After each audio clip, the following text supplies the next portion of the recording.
Hello दोस्तों। तो दोस्तों आज हम लोग नंबर सिस्टम के बारे में डिस्कस करेंगे। जैसा कि आप लोगों को हेडिंग दिख रहा है अंकों के मान, यानी कि नंबर सिस्टम में जो पहला टॉपिक है वो आपका यही है बेसिक में कि अंकों के मान किसको कहते हैं। तो अंकों का जो मान होता है वो दो तरह का होता है। एक होता है वास्तविक मान जिसको हम लोग फ्लेश वैल्यू कहते हैं, और एक होता है स्थानीय मान जिसको हम लोग प्लेस वैल्यू कहते हैं। तो दोस्तों वास्तविक मान क्या होता है कि जैसे कोई भी अगर अंक आपको दिया है उसका अगर मतलब कोई अंक दिया हुआ है उसका वास्तविक मान वही अंक हो जाता है।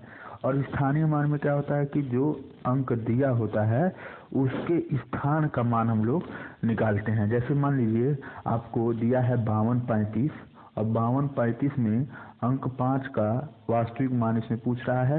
तो अंक 5 का यानी कि दो अंक हैं इसमें 5, तो उसका जो वास्तविक मान होगा वो 5 ही हो जाएगा। लेकिन यहीं अगर हम देखें 5285 में अंक 5 का स्थानीय मान पूछा जा रहा है, तो इसमें जो अंक 5 है इसका स्थानीय मान बताना है, मतलब वो कौन से स्थान पर है। तो जैसे पहला जो 5 है वो पहले स्थान पे है यानी कि इकाई के स्थान पे है, तो 5 गुणे 1 हो गया यानी कि इसका 5 हो गया, ठीक है। और जो नेक्स्ट हमारा 5 है यानी कि जो हमारा अगला 5 है वो हमारा हजारवें स्थान पे है, तो 5 गुणे 1000 और बराबर 5000 हो गया। तो दोस्तों ये हमारा था अंकों के मान, ठीक। अब हमारा जो अगला टॉपिक होता है वो होता है संख्याओं के प्रकार। अब संख्याओं के प्रकार में क्या होता है कि जैसे पहला हम लोग देखेंगे प्राकृतिक संख्या। आप लोग इसके बारे में जानते भी होंगे, मैं यहीं लिख के समझा देता हूँ। पहला हम लोग पढ़ेंगे प्राकृतिक, हेडिंग डाल लेंगे प्राकृतिक संख्या। अभी हम लोग सिर्फ बेसिक चीज़ों को डिस्कस कर रहे हैं, इसके बाद हम लोग क्वेश्चन पे चलेंगे, तब इसके पढ़ने का हम लोग को इम्पोर्टेंस जो है पता चलेगा, ठीक है। पहला होता है प्राकृतिक संख्या जिसको इंग्लिश में कहते हैं नेचुरल नंबर। अब नेचुरल नंबर का अगर हम डिफिनीशन एक बार देखा जाए तो नेचुरल नंबर का डिफिनीशन होता है कि वह संख्या जो 1 से शुरू होती है और अनंत तक पढ़ी जाती है, यानी कि जो संख्याएं 1 से शुरू होती हैं और अनंत तक पढ़ी जाती हैं या अनंत तक जाती हैं या अनंत तक होती हैं, तो उनको हम प्राकृतिक संख्या यानी कि नेचुरल नंबर कहेंगे। जैसे 1, 2, 3, 4, 5, 6 एज सो ऑन इनफाइनाइट तक।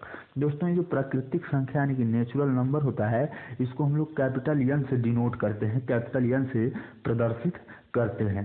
तो ये हमारा था प्राकृतिक संख्या जिसको हम लोग नेचुरल नंबर कहते हैं। इसको कैपिटल एन या फिर स्मॉल एन से भी रिप्रेजेंट कर सकते हैं, लेकिन जनरली कैपिटल एन से ही हम लोग प्रदर्शित इसको करते हैं।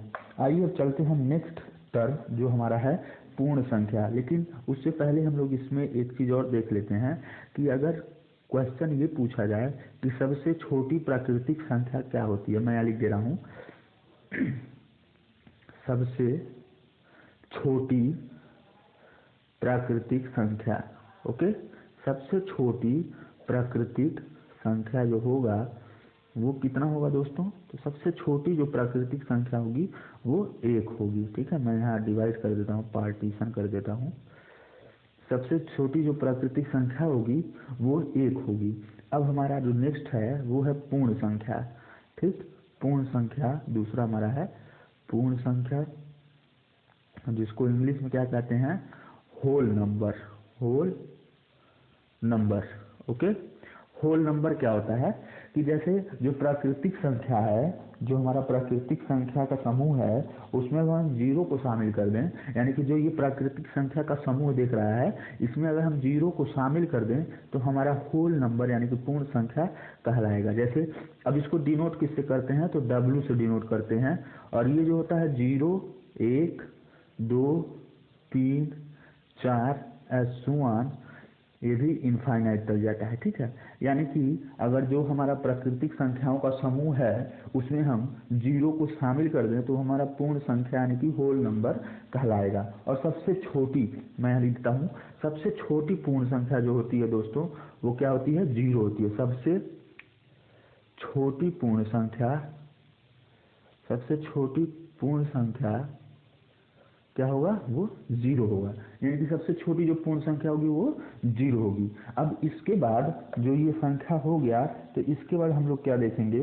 इसके बाद हम लोग पढ़ेंगे सम संख्या और विषम संख्या। अब सम संख्या क्या होता है, आइए इसको देखते हैं।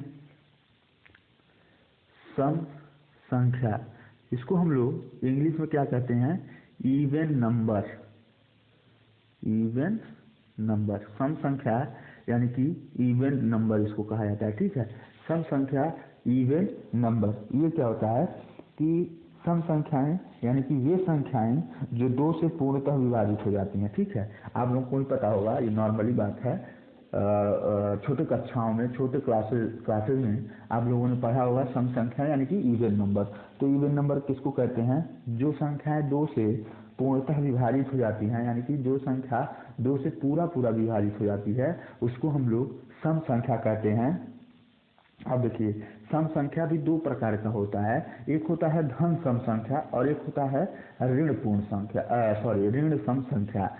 कोई डिफरेंस नहीं है, बस जो धन सम संख्या है उसमें धन लगा रहता है, जैसे ये है 2 4 6 8 S1 इनफाइनाइट तक, ये हमारा धन सम संख्या है। और ऋण सम संख्या क्या होगा, इसमें ऋण लगा देंगे, माइनस लगा देंगे, तो ये हमारा ऋण सम संख्या हो जाएगा, यानी कि इसको पॉजिटिव इवन नंबर, ये नेगेटिव इवन नंबर, ठीक है। ये हमारा हो गया सम संख्या। अब सम संख्या के बाद जो टर्म आता है वो होता है विषम संख्या। और विषम संख्या पे हम लोग चलते हैं, तो इसको हम यहाँ ऊपर लिख दें विषम संख्या, ठीक, यहाँ लिख देते हैं विषम संख्या। इसको हम लोग कहते हैं ऑड नंबर, ठीक, इसको हम लोग क्या कहते हैं, ऑड नंबर। ऑड नंबर क्या होता है, आइए इसको देख लेते हैं। ऑड नंबर वो नंबर होता है, यानी कि वे संख्याएं जो 2 से पूर्णतः विभाजित नहीं होती हैं, विषम संख्या कहलाती है।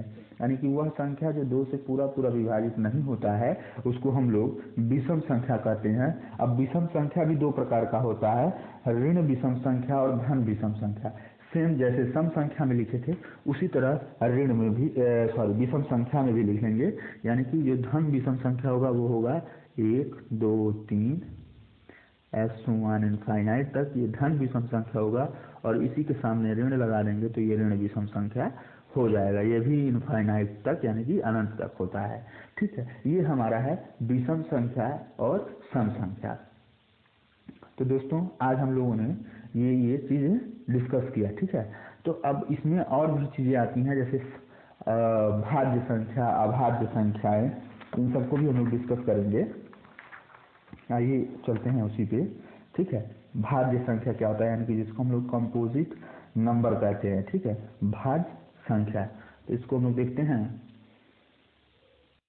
दोस्तों, हम लोग अब देखते हैं भाज्य संख्याएं क्या होती हैं। तो हेडिंग हम लोग डालेंगे भाज्य संख्याएं, ठीक है, यानी कि भाज्य संख्याएं, और इंग्लिश में हम लोग इसको कहते हैं कंपोजिट नंबर। इंग्लिश में क्या कहते हैं, कंपोजिट नंबर। इसको हेडिंग डालीजिए कंपोजिट नंबर, भाज्य संख्याएं, और इसको इंग्लिश में कहेंगे कंपोजिट नंबर।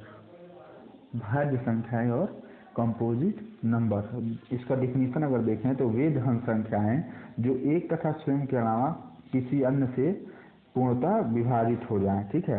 यानी कि वे धन संख्याएं जो एक या स्वयं के अलावा, ठीक है, यानी कि जो एक से विभाजित हो और जो नंबर है उसके अलावा भी अन्य संख्याओं से भी विभाजित हो जाए, तो उसको हम लोग भाज्य संख्याएं कहते हैं, ठीक है। जैसे एग्जाम्पल के तौर पर अगर हम देखें तो 6 8 एग्जाम्पल अगर हम इसका देख लें तो 6 8 9 12 इनफाइनाइट तक। यानी कि सिंपली आपको याद ये रखना है कि जो सभी से विभाजित हो जाए, जो संख्या सभी से विभाजित हो जाए, ठीक है।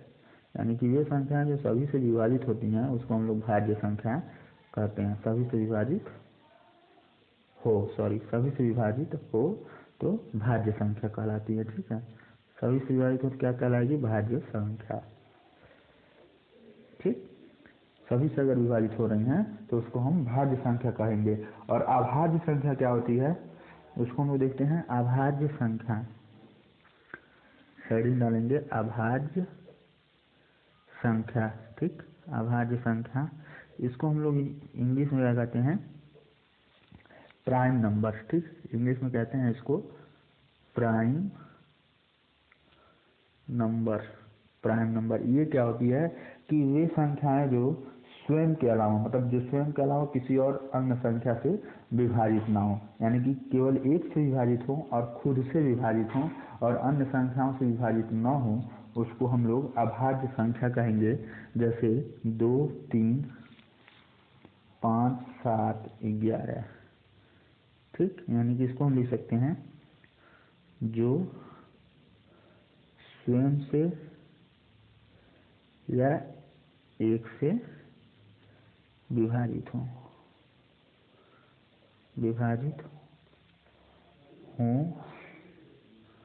अन्य किसी से न विभाजित हो। ठीक, अन्य किसी से न विभाजित हो। ठीक, यानी कि ये हमारा था भाज्य संख्या और अभाज्य संख्या के बारे में। ठीक, कंपोजिट नंबर और प्राइम नंबर के बारे में हम लोगों ने देख लिया। अब दो चीज़ें और अगर हम लोग देख लें तो ये हमारा जो संख्या पद्धति का टॉपिक है ये लगभग कंप्लीट हो जाएगा। ठीक है, तो अगर हम लोग परिमेय संख्या, एक होता है रेशनल नंबर जिसको कहते हैं, इसको देख लेते हैं। परिमेय संख्या, परिमेय संख्या इंग्लिश में इसको कहते हैं रेशनल नंबर। परिमेय संख्या इंग्लिश में रेशनल नंबर कहते हैं। अब ये क्या होता है ये देखते हैं। रेशनल नंबर जो होता है, यानी कि p/q के रूप में अगर हम किसी संख्या को लिख देते हैं तो उसको हम लोग परिमेय संख्या कहते हैं। ठीक है, यानी कि जो संख्या p/q के रूप में लिखी जाती है इसी को हम लोग परिमेय संख्या कहते हैं। ठीक है, परिमेय संख्या कहेंगे। ठीक, p/q के रूप में अगर जो संख्याएं लिखी जाती हैं उसी को हम लोग परिमेय संख्या कहेंगे। जैसे एग्जाम्पल अगर हम ले लें, एग्जाम्पल के तौर पे 0, क्योंकि 0 को अगर हम 0/1 लिख लें तो परिमेय संख्या हो जाएगी। 4/1 लिख दें 4 हो गया। 4/7 लिख दें, 9/2 लिख दें, -3/8 लिख दें आदि, यानी कि और भी जो भी नंबर हैं वो सभी परिमेय संख्या हो जाएंगी। ठीक है, यानी कि लगभग सभी संख्याएं जो होती हैं वो परिमेय संख्या होती है, क्योंकि कोई भी नंबर है अगर p/q के रूप में नहीं है, जैसे 4 दिया हुआ है तो अगर हम 4/1 लिख देंगे तो p/q के रूप में हो जाएगा। इसका एक शर्त और है कि p/q के रूप में तो होना चाहिए लेकिन p is not equal to 0 होना चाहिए। ठीक है, यानी कि q की जो वैल्यू होनी चाहिए वो 0 नहीं होना चाहिए। ठीक, ये हमारा था परिमेय संख्या। अब इसी के जैसे एक आता है अपरिमेय संख्या, ये देख लेते हैं। अपरिमेय संख्या, अपरिमेय संख्या इंग्लिश में इसको क्या कहते हैं, इरेशनल नंबर। ठीक, इरेशनल नंबर। ठीक, इसको हम लोग कैसे डिफाइन करेंगे आइए देखते हैं। यानी कि सिंपली जिन संख्याओं को हम p/q के रूप में नहीं लिख सकते हैं उसको हम लोग अपरिमेय संख्या कहते हैं। ठीक है, जिन संख्याओं को हम p/q के रूप में नहीं लिख सकते हैं उसको हम लोग अपरिमेय संख्या कहते हैं। इसका हम सिर्फ एग्जांपल ले लेते हैं, जैसे √2, ये √2 है, √5, √8, पाई।